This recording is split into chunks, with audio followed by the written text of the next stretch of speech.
दोस्तों, इससे पहले आपके लिए 2 वीडियोस आ चुके हैं, आप ज़रूर से देख लेना। यहाँ पे हमने डिस्कशन किया है कुछ कंपनीज़ को लेकर, कुछ ईटीएफ्स को लेकर, म्यूचुअल फंड्स को लेकर, जो कल इन्वेस्टर्स की रडार पे होंगे। मे भी हो सकता है सेलिंग की रडार पे हो, क्योंकि क्रैश हुआ है यूएस के मार्केट के अंदर, नैस्डैक का भी नीचे है और डाउ जोन्स भी नीचे है। तो क्या स्टॉक मार्केट की गाड़ी छूट गई है क्या? क्या निफ्टी में रिवर्सल आ चुका है? और कौन-कौन सी कंपनीज़ हैं ईटीएफ्स जिनमें रिवर्सल आज हमने देखा है, उसके ऊपर भी हमने यहाँ पे बातचीत की है। अब दोस्तों, यूएस का मार्केट का आपको बताइए अभी वीक है। इसमें हम देखें 1054 पॉइंट्स का फॉल है, 3% के आसपास नीचे है और डाउ जोन्स में अभी तक तो कोई रिकवरी देखने को नहीं मिली है। अब देखते हैं, लेट्स सी कि यहाँ से ऊपर जाता है डाउ जोन्स या फिर इसी तरह से क्लोज होता है, और कल फिर निफ्टी की ओपनिंग इसी के ऊपर डिपेंड करने वाली है। अभी नेस्टेक आपको दिखा देता हूँ, तो इसमें गिरावट अभी बढ़ चुकी है। ये 2% के साथ में या 2.50% के साथ में नीचे था, अभी इस समय 3% नीचे आ चुका है। अब इसको लेकर क्या निफ्टी कल के दिन नीचे खुल सकता है या ऊपर खुल सकता है, और कितना बड़ा कट हो सकता है, कितना गैप हो सकता है, उसके लिए हम क्या कर सकते हैं, हम गिफ्ट निफ्टी को देख सकते हैं कि गिफ्ट निफ्टी अभी के समय क्या कर रही है। तो गिफ्ट निफ्टी का चार्ट तो नहीं, लेकिन आपको प्राइस बताने की कोशिश करूंगा, और उसके अंदर आप देखोगे तो 98 पॉइंट्स अभी नीचे है, 0.41% के साथ में ड्रॉप है। तो कोई बहुत बड़ी गिरावट यहाँ पे अभी नहीं है, बहुत बड़ी गिरावट अभी नहीं है। और ये सजेशन है कि निफ्टी वीक ओपन हो सकता है अगर इसी तरह से यूएस मार्केट नीचे आता है तो। अब यूएस मार्केट इतना नीचे है, गिफ्ट निफ्टी इतना नीचे क्यों नहीं है?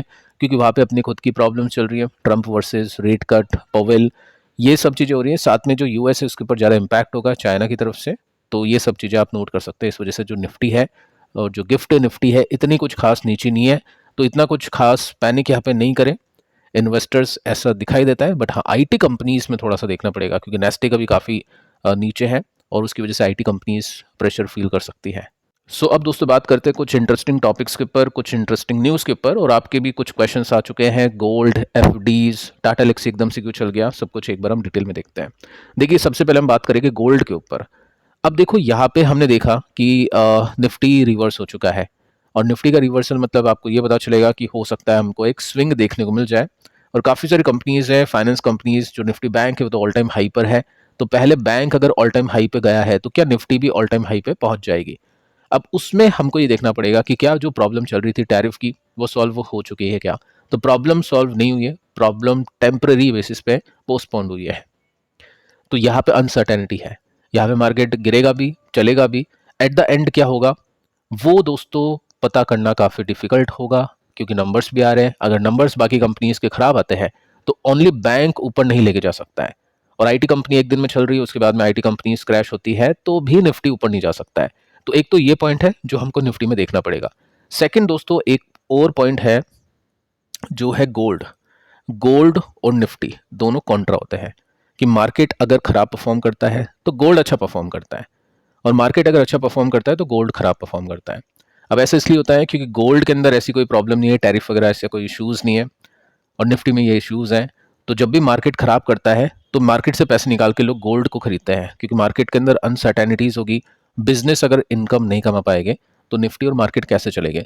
तो जहाँ पे बिजनेस के ऊपर संकट हो जाता है, वहाँ पे सब बिजनेस को छोड़ के गोल्ड में आ जाते हैं। तो अभी गोल्ड का प्राइस कैसा है, क्या सजेशन है गोल्ड की तरफ से? तो गोल्ड दोस्तों, अभी आप देखोगे ना, तो रिकॉर्ड हाई पर पहुंच चुका है, ऑल टाइम हाई पर पहुंच चुका है। और 1 lakh rupees 10 gram gold India के हिसाब से आने वाला है, उसके आसपास है।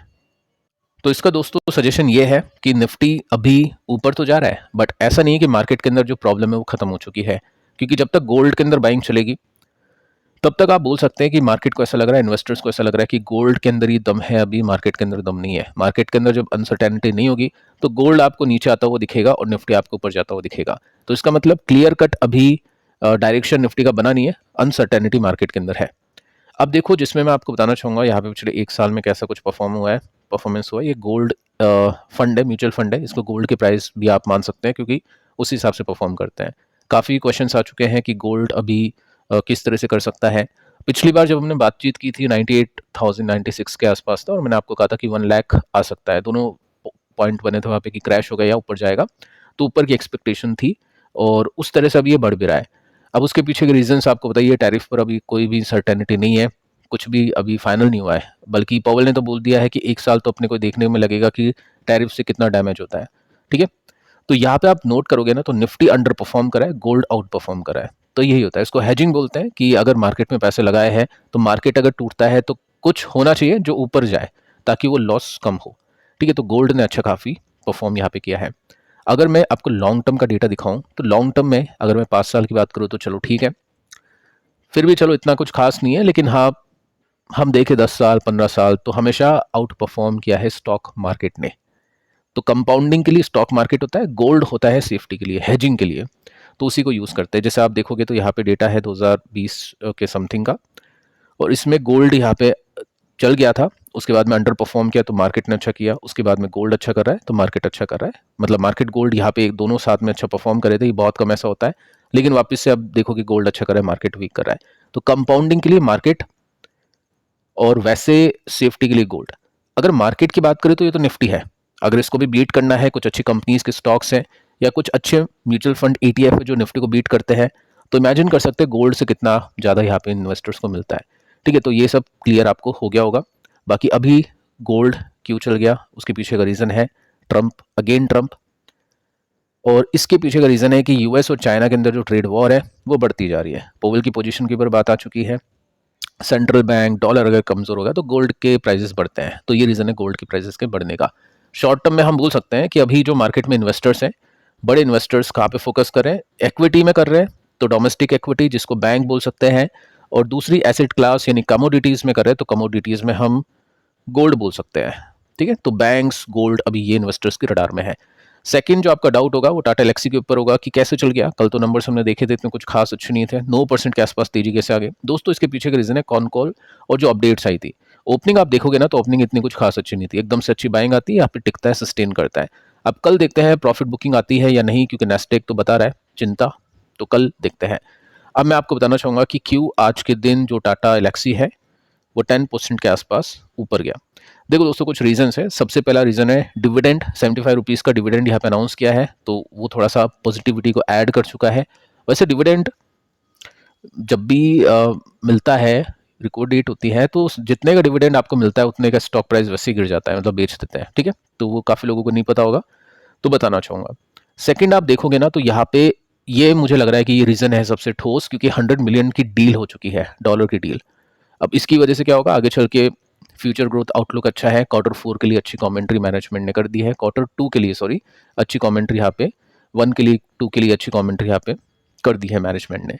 टेक्निकली बाउंस पे हम बोल सकते हैं काफ़ी गिर चुका है, ऑल टाइम हाई से 55% गिर चुका है, और ट्रेडिंग वॉल्यूम है ना देखो ये बढ़ चुका है 300% के साथ में, तो इंडिकेट करे स्ट्रॉन्ग बाइंग इंटरेस्ट। इसके बाद में दोस्तों एक और रीज़न है जिसमें आप देख सकते हैं कि यहाँ पे ग्रोथ है हेल्थ केयर सेगमेंट के अंदर, और हेल्थ केयर का भी इसका एक्सपोजर है, ईवी का भी एक्सपोजर है, तो हेल्थ केयर अच्छा परफॉर्म कर रहा है। ये जो टोटल सेक्टर हम बोल सकते हैं कि उनकी बेसिस पे 3.5% के साथ में बढ़ चुका है। तो ये कुछ रीज़न है जिसकी वजह से स्टॉक ने अच्छा परफॉर्म कर दिया। बाकी तो ऑल टाइम हाई से तो हम स्टॉक को देखें तो ये काफ़ी अभी नीचे है। अब देखिए एक और जो क्वेश्चन है, अब दोस्तों गोल्ड के ऊपर बातचीत कर चुके हैं, टाटा एलेक्सी के ऊपर डिस्कशन कर चुके हैं, काफ़ी इंटरेस्टिंग क्वेश्चन अभी मैं देख पा रहा हूँ इन्वेस्टर्स का एफडी को लेकर, कि एफडी में इन्वेस्टिंग करें क्या। देखो वो आपकी अपनी चॉइस होगी पर्सनल, लेकिन क्वेश्चन कुछ ऐसा है कि क्या हम 5 साल मार्केट में कंटिन्यू रहकर एफडी से ज़्यादा रिटर्न्स बना पाएंगे क्या। ठीक है, तो एफडी से ज़्यादा रिटर्न्स क्या बन सकते हैं क्या, वो मैं आपको बताने की कोशिश कर सकता हूँ। अब देखो यहाँ पे हम सबसे पहले देखते हैं एफडी के रिटर्न्स कैसे हैं, सीएजीआर देखते हैं, कंपाउंडिंग देखते हैं, क्योंकि 5 साल की बात कर रहे हैं, 1 साल की बात नहीं हो रही है। तो पिछले 5 साल में एवरेज एफडी रिटर्न्स बने हैं 6% के, सीएजीआर देखे तो 6% के सीएजीआर के साथ में ग्रोथ है।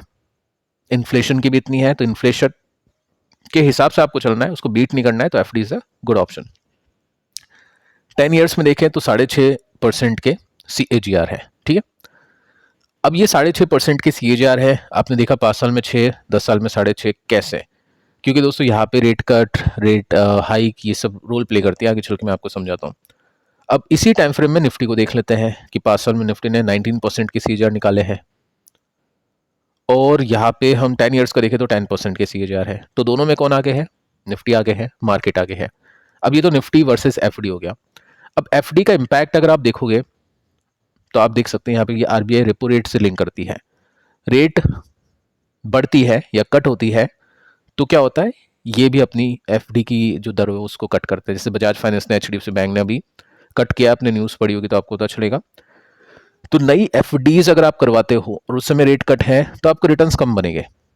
तो ये रिटर्न्स के ऊपर डिपेंड करता है। अभी क्या बात करो नेक्स्ट 5 ईयर्स की, तो आपको पता है कि आप पूरा जो मार्केट है, इकोनॉमी है, वो रेट कट के साथ में अभी चल रही है। रेट हाइक नहीं हो रहा है, अभी रेट कट हो रहा है। तो जितनी रेट कट्स होगी उतनी एफडीज के ऊपर आपको कम इनकम मिलेगी। तो ये जो 6.5% के रिटर्न ये भी आपको कम मिलने वाले हैं। अब देखिए, हमने बातचीत की है निफ्टी के ऊपर, लेकिन निफ्टी को बीट करने के लिए भी काफ़ी सारे फंड्स होते हैं।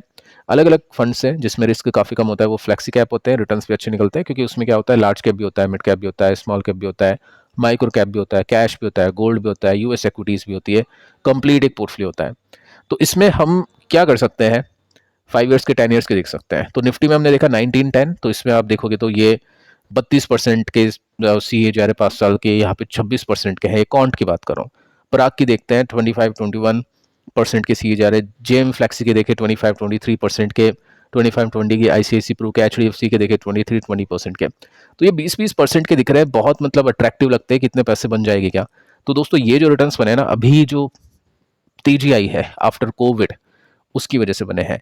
ठीक है, स्टिल आप देखोगे ना तो एफडीज को काफ़ी अच्छे से बीट किया है। मैं थोड़ा सा रियलिस्टिक होने की कोशिश करूंगा और मैं आपको डेटा दूंगा 2010 से 15, ये हम ले गए इसको 5 साल के लिए, 2010 से 20 इसको ले गए हम 10 साल के लिए, क्योंकि कोविड के बाद में जो तेजी बनी है वो अनरियलिस्टिक थी। उसका इम्पैक्ट अभी आप देख रहे हैं, बबल है, बस्ट हुआ है, अभी हो सकता है थोड़ा टाइम करेक्शन चले, हो सकता है मार्केट अच्छा नहीं करे। तो हम रियलिस्टिक देखते हैं कि 10 से 15 और 10 से 20 तक के रिटर्न्स। तो जहाँ पे 20-20, 25-25% आप देख रहे हैं, वहाँ पे ये कम हो गए, 17-18, ये 18% हो गया, ये 13% हो गया, 12% हो गया। ठीक है, तो इसमें आपको ये देखना है कि आपको रियलिस्टिक एक्सपेक्टेशंस कुछ ऐसे रखनी है। अगर मैं लार्ज कैप की बात करूं तो रख लो 10%, मिड कैप की बात करूं तो आप रख सकते हैं 12 से 14, स्मॉल कैप की बात करें तो 14 से 16-18, बस इतनी एक्सपेक्टेशंस, इससे ज़्यादा नहीं होनी चाहिए फंड्स में। और डायरेक्ट अगर आपको कुछ कंपनीज मिलती है हाथ में, 5-10 कंपनीज मिलती है जिसमें ग्रोथ अच्छी है, तो उसमें ज़्यादा बन सकते हैं पैसे, बट उसमें आपको ट्रैक करना पड़ेगा, स्विच वगैरह सब करना पड़ेगा आपको कंपनीज के स्टॉक्स में। तो ये कुछ रियलिस्टिक एक्सपेक्टेशंस है।